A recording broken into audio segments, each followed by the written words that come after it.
आपके प्रोजेक्ट्स या प्लान्स क्या है जिससे यहाँ पर डॉग मैनेज जो है वो कंट्रोल हो जाए, लोगों की जानें बचती। बोला है ना कि स्टेरिलाइजेशन प्रोग्राम आपके एसएमसी शुरू करने लगे। अच्छा, G20 की अगर बात करें, हाल फिलहाल में डेलीगेशंस आई थी मैडम, स्ट्रे डॉग्स को जो है पहले भगाना पड़ा वहाँ से, ये अफसोस की बात है कि अनफॉर्चुनेटली ये हुआ है पूरे हिंदुस्तान में। एनिमल राइट्स की बात करते हैं, लेकिन दूसरी तरफ से अगर हम कश्मीर में देखें तो डॉग्स की पॉपुलेशन बहुत ज़्यादा बढ़ रही है, जिससे डॉग मैनेज हो गया है।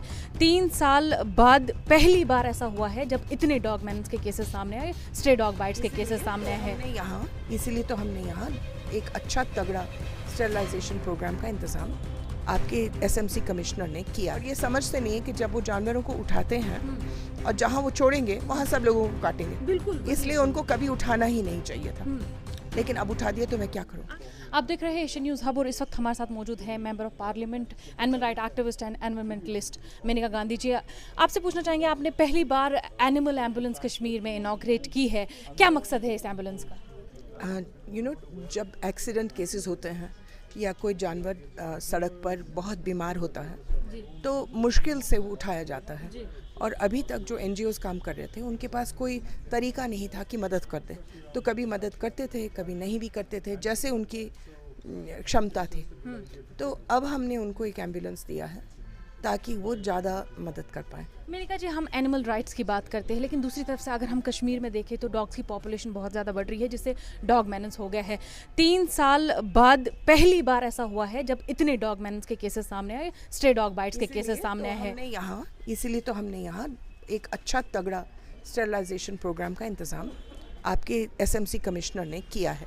और आज पूरी दोपहर को हम लोगों ने तिनका छान करके दिखाया कैसे हो सकता है। अगर ठीक से शुरू हो जाए तो 1 साल के अंदर अंदर आपको कोई शिकायत नहीं मिलेगी। अच्छा, G20 की अगर बात करें, हाल फिलहाल में डेलीगेशंस आई थी, स्ट्रे डॉग्स को जो है पहले भगाना पड़ा वहाँ से, ये अफसोस की बात है कि अनफॉर्चुनेटली ये हुआ है पूरे हिंदुस्तान में। और ये समझते नहीं है कि जब वो जानवरों को उठाते हैं और जहाँ वो छोड़ेंगे वहाँ सब लोगों को काटेंगे, बिल्कुल, इसलिए उनको कभी उठाना ही नहीं चाहिए था, लेकिन अब उठा दिया तो मैं क्या करूं। आपके प्रोजेक्ट्स क्या है, आपके प्लान्स क्या है इसको लेके, ताकि थोड़ा सा अगर आप बताते हैं मीडिया के सामने कि आपके प्रोजेक्ट्स या प्लान्स क्या है जिससे यहाँ पर डॉग मैनेज जो है वो कंट्रोल हो जाए, लोगों की जानें बचती। बोला है ना कि स्टेरिलाइजेशन प्रोग्राम आपके एसएमसी शुरू कर रही है, और वो बहुत अच्छी तरह से उन्होंने प्लान किया है।